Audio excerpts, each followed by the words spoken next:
Assalamu alaikum. My name is Ulfat Sara and I am the lecturer of pharmacology from the Legend College Multan.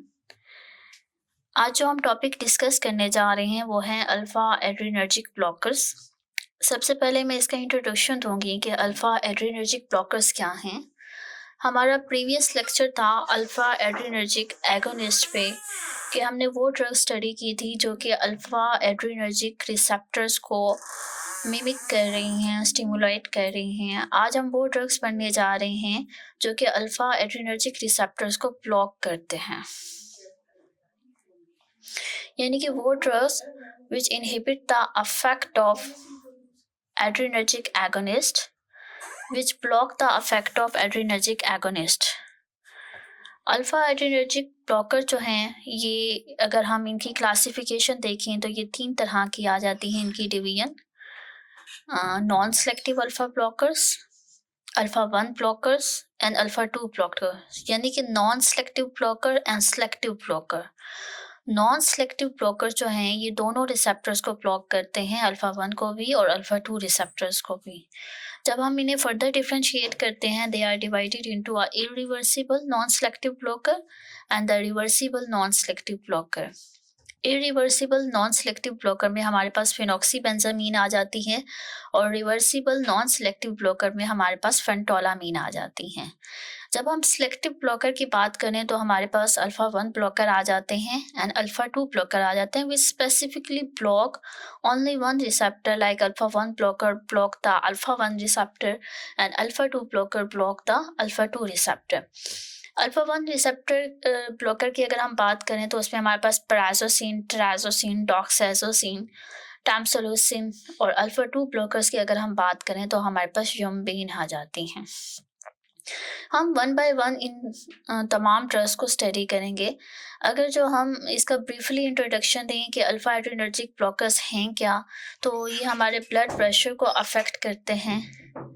Blocking the alpha receptor reduces the sympathetic tone, reduces the sympathetic system of the blood vessel, decreasing the peripheral vascular resistance. जब ये alpha receptors को block कर देते हैं तो sympathetic tone को भी कम कर देते हैं, जिसकी वजह से आपका पेरिफेरल वेस्कुलर रेजिस्टेंस कम होगा।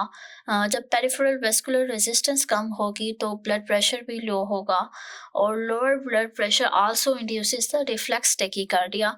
अब रिफ्लेक्स टेकिकार्डिया हमारे पास क्या है? रिफ्लेक्स टेकिकार्डिया है कि increase in the heart rate due to any stimulus, due to pain, due to stress, due to exercise condition. तो ब्लड प्रेशर का लो हो जाना it also induces the reflex tachycardia.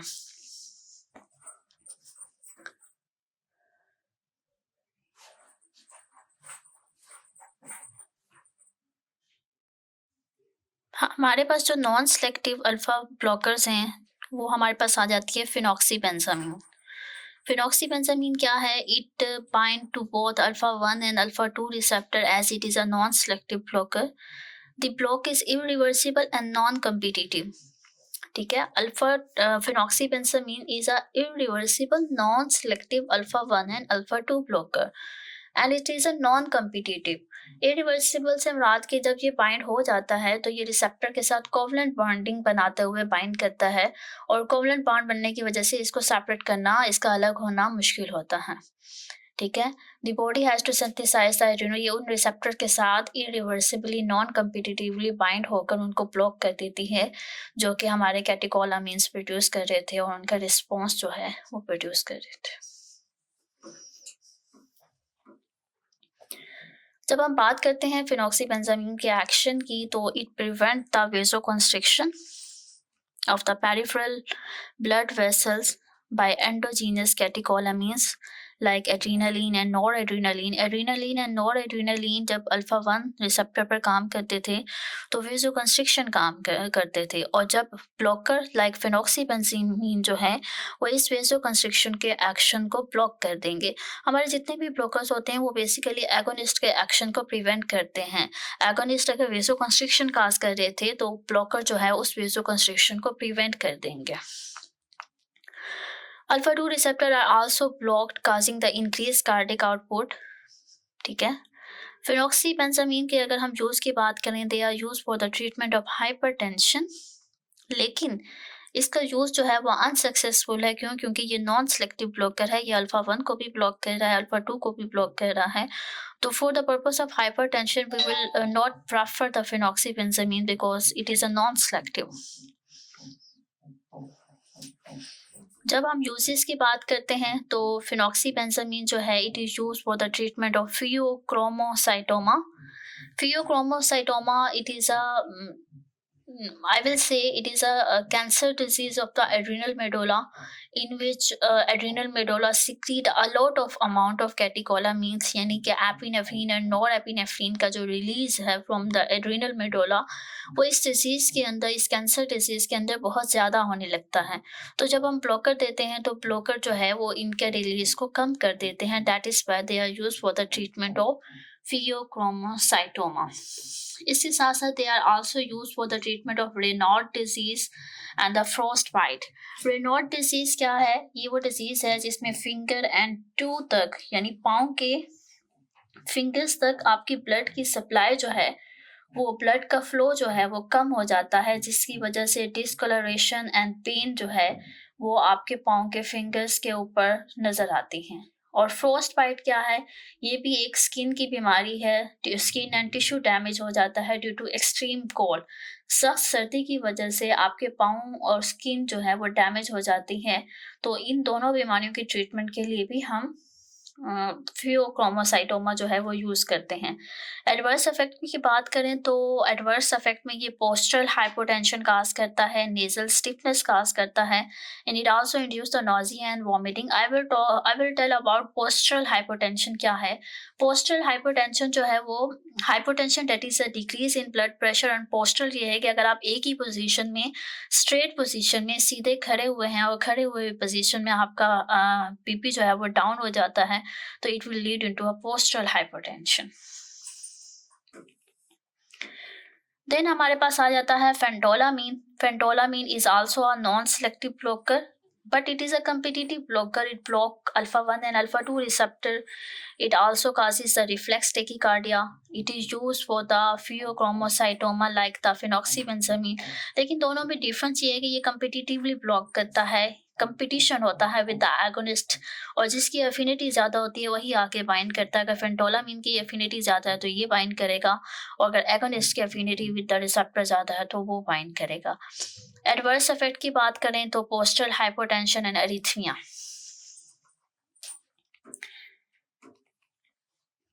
फिर हमारे पास जो ड्रग्स आ जाती हैं वो हैं prazosin, terazosin and doxazosin and tamsulosin and alfuzosin.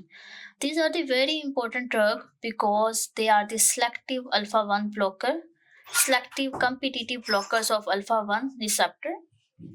Up prazosin, trazodone and doxazosine, they are useful for treating the hypertension. They are drug of the choice for the hypertension. Tamsulosin and alfuzosin की बात करें तो they are indicated for benign prostate hypertrophy. Benign prostate hypertrophy क्या है? इस बीमारी के अंदर प्रोस्टेट ग्लैंड जो है उनका साइज इंक्रीज हो जाता है। हाइपरट्रॉफी होता है increase in the tissue size, ठीक है, तो increase in the muscle size के, और प्रोस्टेट ग्लैंड्स का साइज जो है वो इंक्रीज हो जाता है into a benign prostate hypertrophy. तो उनके ट्रीटमेंट के लिए हम टैमसोलूसन और अल्फोजोसिन जो है वो लेते हैं। इफेक्ट की बात करें तो it decrease the peripheral vascular resistance bye causing the relaxation of arterial end Venus smooth muscles. It causes a minimal change in cardiac output, ठीक है। पेरिफेरल वेस्कुलर रेजिस्टेंस को कम करते हुए ये ब्लड प्रेशर के ट्रीटमेंट के तौर पर इस्तेमाल होते हैं, हाइपरटेंशन में इस्तेमाल होते हैं। सबसे मेन पॉइंट है कि it can cause the first dose syncope. Alpha 1 blockers जो हैं वो फर्स्ट डोज सिनकोप काज करते हैं।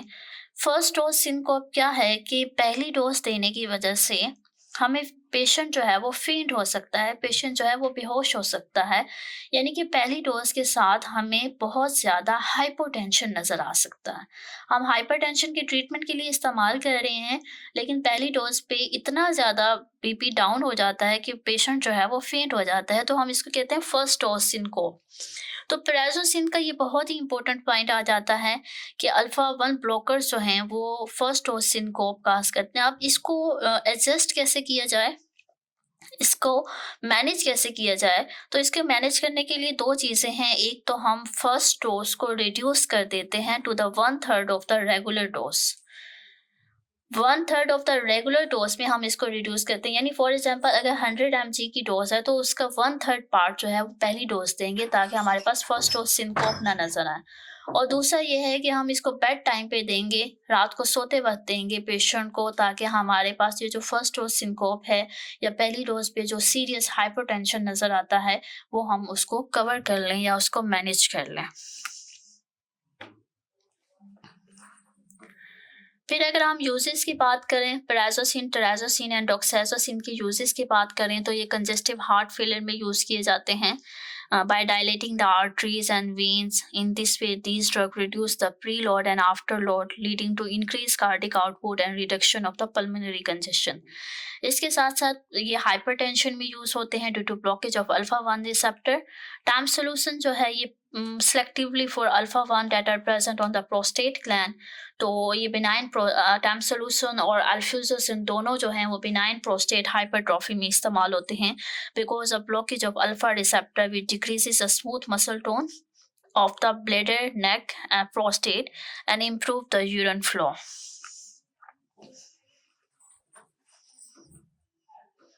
फिर हमारे पास आ जाते हैं what are the adverse effects of prazosin, terazosin, doxazosin and tamsulosin. तो एडवर्स इफेक्ट्स की अगर हम बात करें तो हमारे पास इनके एडवर्स इफेक्ट आ जाते हैं डिजीनेस यानी कि बेहोश हो जाना, लैक ऑफ एनर्जी, एनर्जी का कम हो जाना, ऑर्थोस्टेटिक हाइपोटेंशन यानी कि स्ट्रेट पोजीशन में खड़े रहने की पोजीशन में आपका बीपी जो है वो बहुत ज़्यादा डाउन हो जाना then normal, and tachycardia that is the increase in the heart rate and then also causes the inhibition of ejaculation due to blockage of alpha receptor in the ejaculatory duct कि in male के अंदर जो है वो ejaculation के process को भी ये क्या कर देते हैं, इनहिबिट कर देते हैं।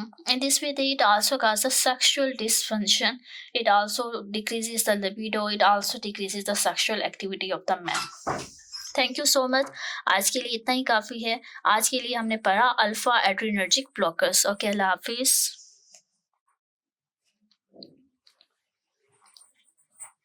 अब हम बात करेंगे नॉन सेलेक्टिव बीटा ब्लॉकर्स की, यानी कि which block both beta 1 receptor and beta 2 receptor. जिसमें आ जाता है हमारे पास एक हमारी प्रोटोटाइप ड्रग है दैट इज़ अ प्रोप्रानोलोल, जो कि इंटीराल के नाम से आती है। बेसिकली ब्रांड नेम उसका एक इंटीराल भी है।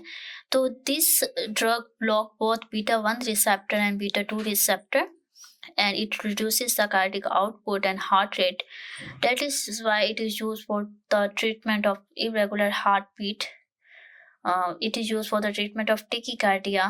It reduces the blood pressure and it also causes the bronchoconstriction. As we know कि बीटा 2 रिसेप्टर जो हैं वो हमारे लंग्स के अंदर भी प्रेजेंट हैं, तो लंग्स के अंदर बीटा 2 रिसेप्टर्स को ये ब्लॉक करती है, जिसकी वजह से ये ब्रोंकोकंस्ट्रिक्शन काज करती है। That is a non selective drug, beta 1 को भी ब्लॉक करती है और बीटा 2 को भी ब्लॉक करती है। दैट इज़ वाई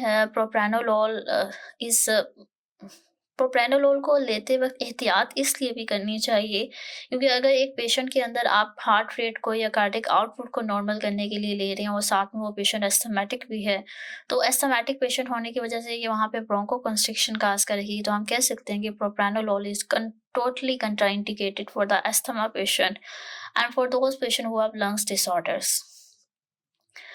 फिर अगर हम बात करें यूजेस की तो it is use for the treatment of hypertension, it is use for the treatment of hyperthyroidism. Hyperthyroidism के अंदर हमें कार्डिक इरिथमिया जो नज़र आता है, टेकिकार्डिया जो नज़र आता है, increase in the heart rate जो नज़र आता है, उसके ट्रीटमेंट में प्रोप्रानोलोल हम प्रेफर करते हैं। इसके साथ साथ माइग्रेन में भी यूज़ होता है, माइग्रेन की ट्रीटमेंट के लिए प्रोप्रानोलोल को यूज़ करते हैं और एंजाइना पेक्टोरिस के ट्रीटमेंट में भी यूज़ कर रहे हैं और मायोकार्डियल इन्फार्क्शन के ट्रीटमेंट में भी हम प्रोप्रानोलोल को यूज़ कर रहे हैं। अगर हम बात करें एडवर्स इफेक्ट्स की तो मैं यही कहूँगी कि क्योंकि बीटा 2 रिसेप्टर पे काम करते हुए ब्रोंकोकंस्ट्रिक्शन काज करता है और इरिथमिया काज करता है, यानी कि इरेगुलर हार्ट रेट। आपके हार्ट रेट को नॉर्मल करते करते ये इरेगुलरिटी की तरफ भी जा सकता है on their side effects, on their adverse effects. फिर हमारे पास ड्रग्स आ जाती हैं timolol and the नेडोलोल। Timolol and नेडोलोल, these are also non-selective beta antagonists, यानी कि they both block beta 1 and beta 2 receptor, but they are more potent than propranolol. इनकी potency जो है वो propranolol की निस्बत बहुत ज़्यादा है। नेडोलोल इसलिए भी प्रेफर किया जाता है क्योंकि इसका ड्यूरेशन ऑफ एक्शन जो है वेरी लॉन्ग है, it has a very long duration of action. Timolol की बात करें तो टिमोलोल जो है it is use for treatment of glaucoma, it inhibit the aqueous humour production, इसकी प्रोडक्शन को कम करते हुए इंट्राओकुलर प्रेशर को रिड्यूस करता है, कम करता है। That is why they are use for the treatment of glaucoma, यानी कि मोतिया की ट्रीटमेंट में इस्तेमाल होता है। नेक्स्ट हमारे पास आ जाता है acebutolol, atenolol and the metoprolol.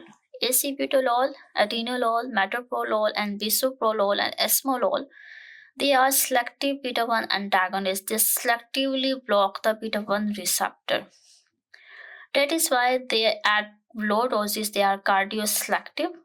ठीक है, एज ये बीटा 2 रिसेप्टर पर एक्ट नहीं करते, तो बीटा 2 रिसेप्टर पर एक्ट ना करने की वजह से ये ब्रोंकोकंस्ट्रिक्शन भी काज नहीं कर सकते।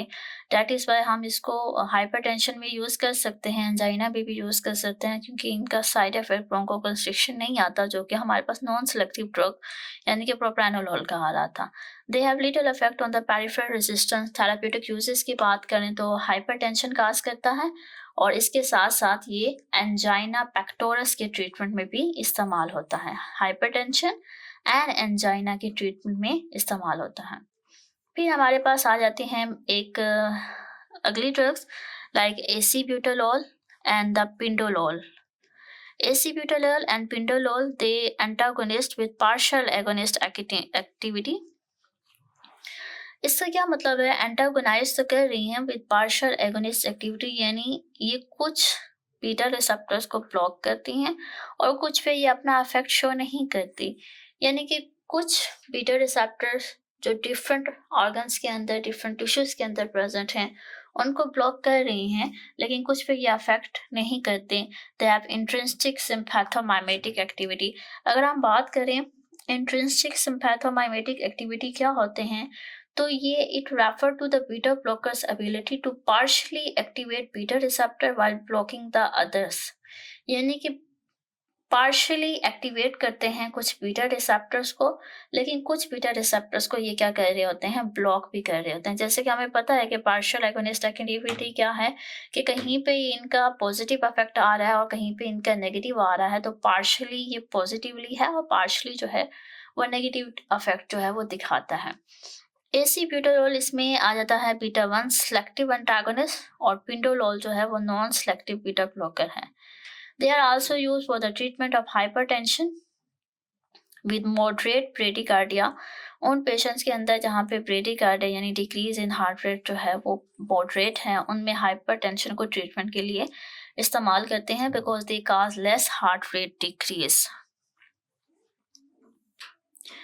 फिर हमारे पास आ जाते हैं लाबिटालोल एंड द कार्विडिलोल। This is the very important drug for the paper point of view.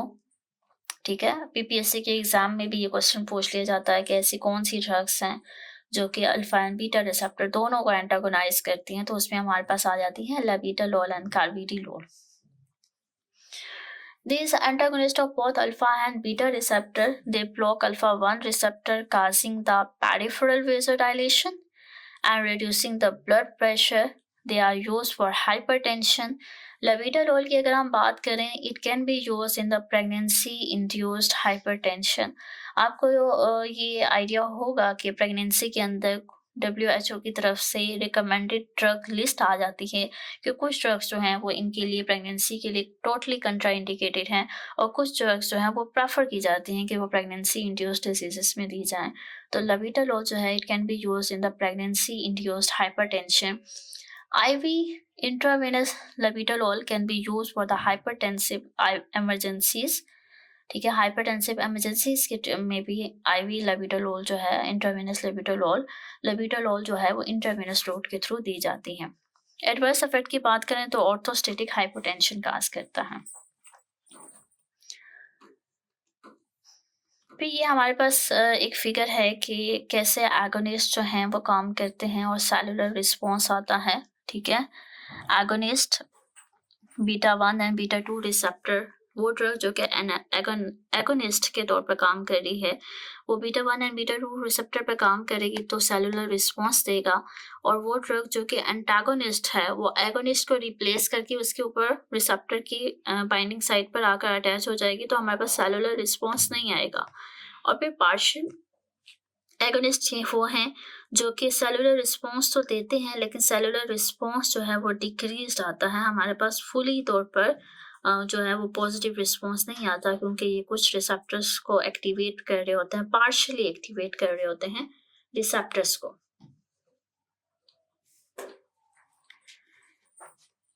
फिर हमारे पास आ जाता है adverse effect of beta blocker. Beta blocker के एडवर्स इफेक्ट्स कौन कौन से आ सकते हैं? In patient with AV conduction defects, beta 1 blocker may cause the life threatening bradyarrhythmias. चूँकि ये आपके हार्ट रेट को और अरिथमिया को ट्रीटमेंट में इस्तेमाल हो रहे थे टेकीकार्डिया को रिड्यूस करने के लिए, अगर इनके एडवर्स इफेक्ट्स देखें तो लाइफ थ्रेटनिंग जो है ये ब्रेडीएरिथमिया जो है वो प्रोड्यूस कर सकते हैं।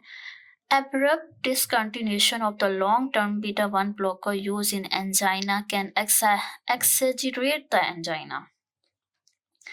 एंजाइना पेन के अंदर, एंजाइना पेक्टोरस के अंदर आप बीटा 1 ब्लॉकर ले रहे थे और काफ़ी लंबे टाइम से ले रहे थे, लेकिन आप अचानक उसको छोड़ देते हैं, उसका इंटेक छोड़ देते हैं, तो ये हमारे लिए बहुत ही रिस्की हो सकता है। It will lead to the heart attack.